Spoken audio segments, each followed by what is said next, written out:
Un feu d'artifice et une foule de supporters pour fêter la victoire.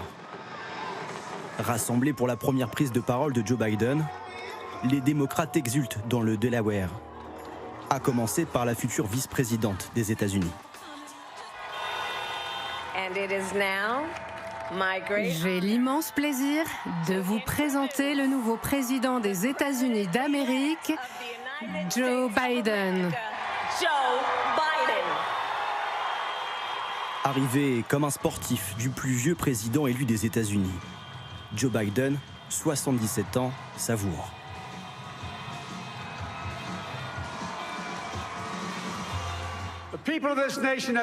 Le peuple a parlé.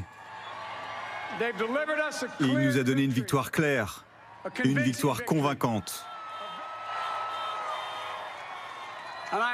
Je suis honoré de la confiance que vous placez en moi. Je promets d'être un président qui ne cherche pas à diviser, mais à unifier.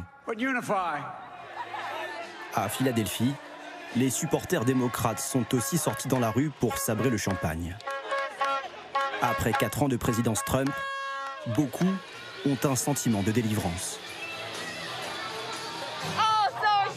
Je suis folle de joie. C'est un jour incroyable. C'est super. C'est beau. La démocratie est de retour et enfin on sent que l'on va se reconnecter au monde.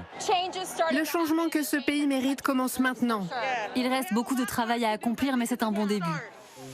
Loin des foules heureuses, l'indifférence de Donald Trump. En pleine partie de golf lorsque les médias américains annoncent la victoire de son adversaire. Une victoire qu'il refuse toujours de reconnaître. Depuis quand est-ce que ce sont les médias qui décident qui sera notre prochain président? Donald Trump promet de lancer une offensive judiciaire contre les prétendues fraudes de l'élection. Il souhaite un recomptage des voix, convaincu d'être le vrai gagnant. Mais le leader républicain perd peu à peu le soutien de son parti. De grandes figures prennent leur distance à l'image de l'ancien candidat à la Maison-Blanche, Mitt Romney. Il a parfaitement le droit d'appeler à un recomptage des voix. Les écarts sont très serrés. On parle de 10 000 voix d'écart à certains endroits. C'est même parfois moins. Mais si, comme attendu, ça ne change rien, il devra accepter les résultats.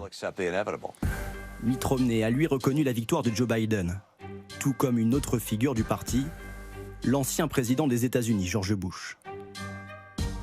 Le peuple américain peut avoir confiance. Cette élection a été juste, son intégrité sera confirmée et son résultat sera clair. À l'exception de la Chine et de la Russie, le résultat a également été reconnu par les dirigeants du monde entier. Je voudrais féliciter Joe Biden et Kamala Harris. Emmanuel Macron a salué la victoire du candidat démocrate dans un tweet. Les Américains ont désigné leur président. Félicitations à Joe Biden et à Kamala Harris. Et la chancelière allemande se dit déjà prête à travailler avec le nouveau gouvernement américain. Les États-Unis d'Amérique et l'Allemagne, en tant que membres de l'Union européenne, doivent être solidaires pour affronter les grands défis de notre temps.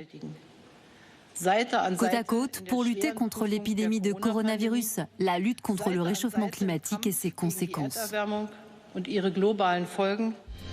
Ces grands chantiers attendent maintenant Joe Biden, qui va devoir également relancer une économie à la peine et surtout rassembler une Amérique profondément divisée.